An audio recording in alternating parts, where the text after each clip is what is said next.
Georges, Oui. c'est un peu ton domaine là, les portes fermées, Non, mais c'est...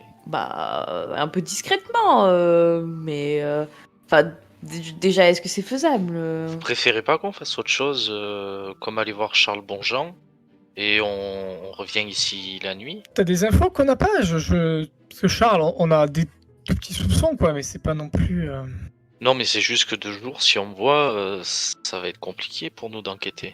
Attends, on n'a pas dit ça, je te demande de regarder la serrure, si c'est faisable ou pas. C'est sans doute faisable. Moi je me mets devant la porte histoire de cacher un peu si Jules ou Georges crochette, que ça fasse moins flagrant quoi.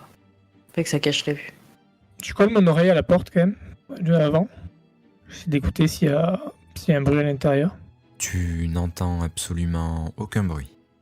Bon, je crochette. Vous êtes sûr, là? C'est quand même illégal, ce qu'on fait, hein. Non mais Georges... C'est pas la première fois. Ouais. Je vais surveiller les alentours, du coup. Ok, ça marche. Georges s'éloigne un peu et la porte devant toi s'ouvre, Jules, au bout d'un moment. L'intérieur de la pièce est difficilement discernable dans l'obscurité.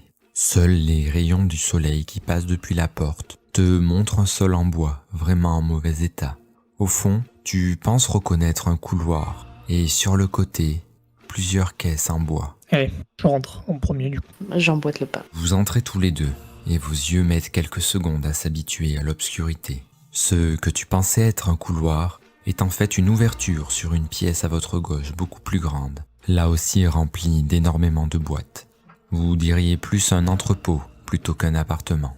Jules, tu t'avances vers une des caisses pour soulever le couvercle et tu sens ton cœur se serrer dans ta poitrine. Une pile d'explosifs est cachée là, à l'abri des regards.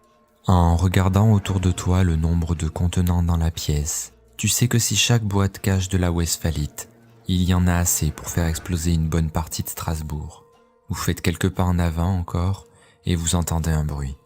Les rayons de lumière derrière vous s'éteignent et la porte se claque très fort, vous laissant dans l'obscurité la plus totale.